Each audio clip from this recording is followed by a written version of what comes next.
Please note, Night Terrors is for a mature audience only. Episodes may contain violent images and extreme gore.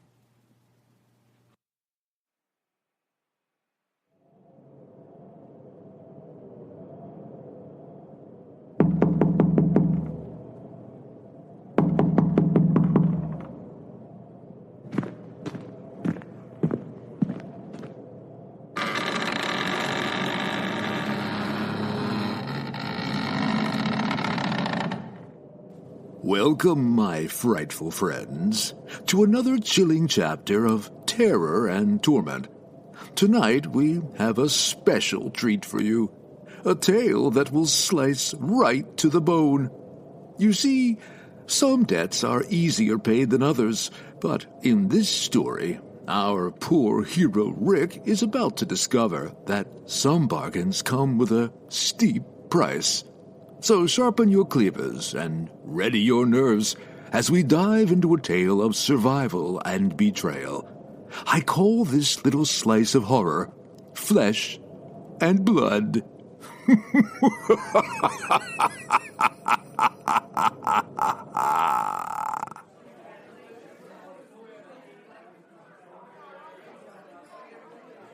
Rick was a man with nowhere left to turn. Once a rising star in the underground fight circuits, his glory days were long gone, buried under layers of pain addiction and crushing debt. His life had become a blur of booze-soaked nights and the constant gnawing dread of debt collectors. The man who had once been feared and respected was now just another washed-up fighter staring at the bottom of a glass in a grimy bar. One evening, as he slouched over a sticky bar counter, a stranger appeared beside him. The man was tall and thin, with sunken eyes that gleamed with a cruel, knowing light. His voice was like gravel grinding against steel. "I hear you're looking for a way out," the man said, sliding a crumpled piece of paper across the bar to Rick. "One last fight. Big payout. All your debts cleared. But it's not for the faint of heart." Rick eyed the paper suspiciously, his senses dulled by whiskey and weariness. "What's the catch?" he muttered, too tired to feign interest. The stranger smiled, his lips curling into a grin that sent a shiver down Rick's spine. "It's a game called The Reaver's Gauntlet," he whispered. "Survive until dawn, and you walk away a free man. Fail, and, well, the Reaver takes what he's owed." Rick's mind raced. Desperation clouded his judgment. He was too deep in debt, his life spiraling out of control. This could be his chance, his only chance to wipe the slate clean. He nodded, crumpling the paper in his fist. When? And where? "Tonight. Midnight." The stranger leaned in closer, his breath hot against Rick's ear. "Oh, and one more thing. Come alone." The address on the paper led Rick to a sprawling, abandoned industrial complex on the outskirts of the city. The place loomed like a sleeping giant, its broken windows and rusted walls towering ominously in the dim moonlight. Rick was led through a series of labyrinthine hallways by two silent, masked men.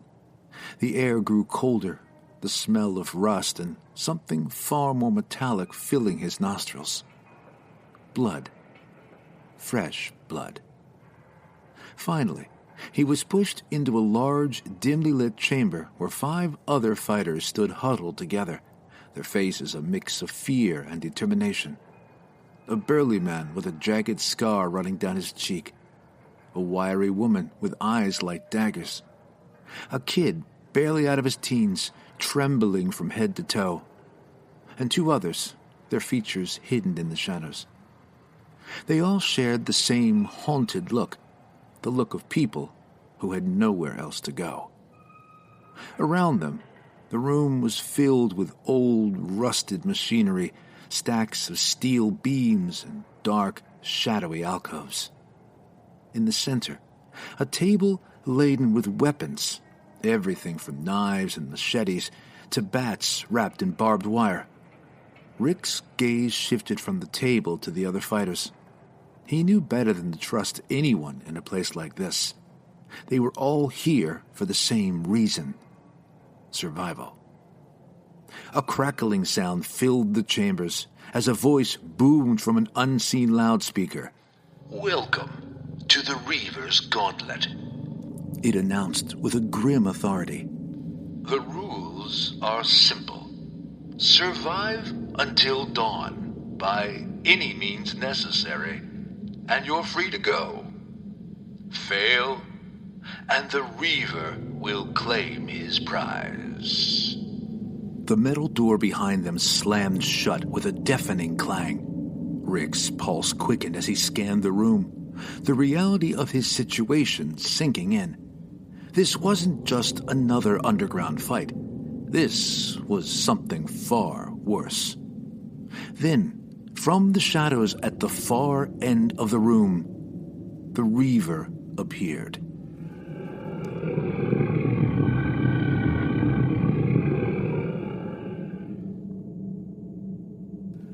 A collective gasp escaped the fighters' lips. The Reaver towered before them, a nightmarish figure, a monstrous amalgamation of human flesh and sinew that had been twisted and stitched together in a grotesque mockery of a man.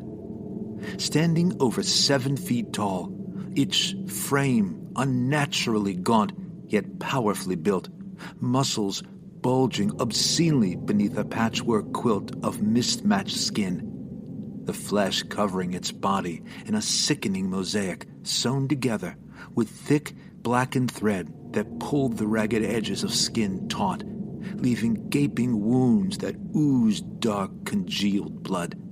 Its head, a hideous mask of human skin stitched crudely from several different faces, each contorted in a frozen expression of terror. His eyes burned with an unnatural malevolent hunger, as if the darkness itself had taken root within. Across its torso, the Reaver wore a gruesome vest, made not of fabric, but of human hides, its leather-like appearance still carrying the faint outlines of faces, limbs, and other body parts crudely stitched together, some pieces flayed to expose muscle and fat beneath. In his right hand, he wielded a massive rusted cleaver, its blade chipped and stained with the remnants of its past victims. The cleaver's handle was wrapped in strips of blood-soaked leather, with bits of bone embedded within, a weapon seemingly as much a part of the Reaver as its own twisted limbs. He began to swing the cleaver with a horrifying grace, as if savoring every moment of the hunt. The Reaver was not just a creature, but a living, breathing embodiment of terror and death, an eternal hunter in a game where survival is the only rule and fear is the only certainty. The Reaver began to move with a slow, deliberate gait, its footsteps echoing through the chamber like a death knell. The fighters stood frozen, paralyzed by fear. Rick's instinct screamed at him to move, to grab a weapon, to fight, but his body wouldn't obey. Suddenly, the burly man with the scar let out a roar and charged at the Reaver, swinging a metal pipe with all of his might. The Reaver moved with blinding speed, catching the man's arm mid-swing and snapping it like a twig. The man's scream was cut short as the Reaver's cleaver came down, slicing through flesh and bone in a single brutal motion. Blood sprayed across the walls, and the man's body crumpled to the ground, his head rolling to a stop at Rick's feet. Panic erupted. The fighters scattered, grabbing whatever weapons they could as they darted into a maze of machinery. Rick snatched up a machete, his heart pounding in his ears. He had been in plenty of fights, but he had never faced anything like this. This wasn't a fight. It was a slaughter. The Reaver moved with terrifying efficiency, hunting its prey through the maze. It toyed with the fighters, using the shadows and machinery to its advantage. Rick heard the sickening crunch of bones and a wet, tearing sound of flesh being ripped apart. The Reaver wasn't just killing. It was savoring it. Rick ducked into a dark alcove, trying to catch his breath. He heard a scream, a young man's scream, cut short by the unmistakable sound of a cleaver finding its mark. He glanced around the corner and saw the Reaver standing over the kid, its blade buried deep within his chest, blood pooled around the boy, his lifeless eyes staring blankly into the void. Rick's stomach churned, but he couldn't afford to be sick. He had to keep moving. He crept through the maze, his machete at the ready, every nerve in his body on high alert. The air was thick with the smell of blood and fear. He knew he had to find a way out, but the complex seemed endless, each turn leading to another corridor, another dead end. As he moved deeper into the complex, Rick stumbled upon a hidden room. Inside, he found a series of shelves lined with trophies, gruesome trophies, skulls, bones, and pieces of flesh, all meticulously arranged. In the center of the room stood a large, rusted cage, its bars bent and twisted, as if something had tried to escape. On a blood-stained table, Rick noticed a series of photographs, old and faded. Each one showed a group of fighters, much like the ones he had entered the complex with. But in the center of one of the photographs, Rick's breath caught in his throat. It was a man standing tall and proud, a man he recognized immediately. His father. The father who had disappeared when Rick was just a boy, leaving him and his mother to fend for themselves. Rick remembered how deep in debt his father and mother had been, their lives overshadowed by the constant threat of collectors and the crushing weight of unpaid bills. His father had often been drunk, muttering about doing whatever needs to be done to save them. Rick's hands trembled as he reached for a leather-bound diary beside the photographs. He flipped through the pages, his eyes scanning the frantic, desperate entries. They told of a man forced into the game, a man who had survived by sacrificing others, but becoming something else.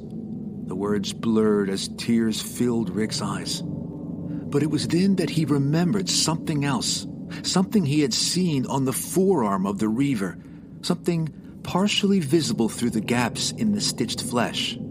It was a tattoo, a faded, distorted image that sent a chill through his bones. It was a bird, an old, tattered raven with a banner in its beak that read, Rick. Rick remembered the tattoo all too well. His father had gotten it shortly after Rick was born, a mark of pride, a promise to always watch over him. As a child, Rick's dad would toss him into the air, laughing as Rick's eyes widened in delight. "Watch the bird fly, Rick," he'd shout. "See your name soar."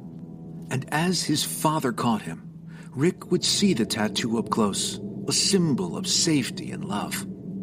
A cold realization washed over Rick. The Reaver wasn't just a mindless killer. It was his father, twisted and transformed by the horror of this place, by the relentless cycle of survival and death. His father had become the Reaver. Before Rick could process the revelation, a shadow fell across the doorway.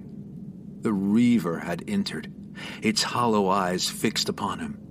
In that moment, Rick saw past the mask of flesh, saw the faint outline of a face he had long thought lost, his father's face. As the Reaver stepped into the room, Rick's heart broke. His father's face, distorted and twisted by the years of horror, stared back at him, devoid of recognition. Rick's mind raced. His father had become this thing, The tattoo confirmed it. That twisted monster was all that remained of a man who had once loved him. Rick knew he had to act fast. "Dad," Rick whispered, his voice breaking. "Dad, it's me. It's Rick." The Reaver paused, its movements faltering for the first time. For a brief, flickering moment, Rick saw a glimmer of something human in those hollow eyes, a flicker of recognition, of memory. The creature's grip on its cleaver loosened, and it took a hesitant step back. Rick's heart pounded in his chest. This was his chance. He had to act quickly. But his father's eyes, he couldn't stop seeing the way his father's eyes softened just a bit in that moment of hesitation. Rick took a deep breath, tears welling up. "Dad, it's me. It's Rick. Remember the bird? Remember the tattoo? You got it from me. You said you would always watch over me. You can't let it end like this." The Reaver's cleaver dropped slightly, its fingers twitching. The hollow monstrous eyes seemed almost confused. Rick's words were reaching something deep inside the creature, stirring a part of his father that had been buried under years and layers of horror and bloodshed. "Dad, you don't have to do this," Rick pleaded, stepping forward, his voice trembling with emotion. "You don't have to be this. You can fight it. We can end this together." For a moment, it seemed like the Reaver might lower the cleaver entirely. Its head tilted to the side, as if struggling to understand, the grotesque patchwork of its face contorting in an almost pained expression. Rick saw his only chance. With a surge of pure adrenaline, he lunged forward, driving his machete through the Reaver's chest and into its heart. The creature let out a guttural roar, a sound that was both human and monstrous, echoing through the chamber. Its body convulsed violently, the cleaver dropping from its grasp as it staggered backward, crashing into the shelves of gruesome trophies. "I'm sorry, Dad," Rick choked out, tears streaming down his face. "I'm so sorry." The Reaver shuddered, its form convulsing, flesh tearing and stitching itself back together in a grotesque display. It took a step forward, then another, but its movements were slow, labored. Blood, dark, thick blood poured from the wound, pooling around its feet. For a brief moment, a fleeting moment, Rick thought he saw his father's face, a real face, not the mask of flesh, but his father's face, emerging from the twisted skin. The eyes softened, the mouth opened as if to speak, and then the creature collapsed to the ground with a sickening thud. Rick fell to his knees, panting, the reality of what he had done washing over him in waves of horror and relief. He had killed the Reaver. He had killed his father. The chamber was eerily silent, save for the sound of his own ragged breathing. He looked down at the body, at the twisted form that had once been his father, and felt a pang of sorrow so deep that it nearly crushed him. But then he noticed something else, a small leather-bound journal lying near the Reaver's body. Rick picked it up, his hands shaking and flipping through the pages, his eyes scanning the frantic and desperate entries. "The game never ends," one entry read. "The cycle will continue." Rick's heart sank when he read the words, confused by their meaning. He looked down at the dead form of his father. "What does it mean, Dad?" he whispered. He felt a sharp pain searing through his body, a pain that started in his chest and spread like wildfire. He dropped the journal, clutching his chest, gasping for breath. His skin began to warp and twist, his bones snapping and reforming with a sickening crunch. "No, no, no, no, no, no!" Rick screamed in agony as his body contorted, his flesh ripping and tearing, reshaping itself into something new. The tattoos on his own arms seemed to burn, the ink boiling and spreading across his skin. His vision blurred, his senses overwhelmed by the pain. the horror of what he was becoming. The chamber around him seemed to twist and warp, the shadows growing darker, the walls closing in. Rick felt his mind slipping, his thoughts fracturing. He could feel the darkness seeping into him, the curse taking hold, molding him into its next monster. His last conscious thought was of his father, of the man who had tried to protect him, who had fallen into the same trap. And now, Rick would follow in his footsteps, bound to this place, trapped in an endless cycle of blood and horror.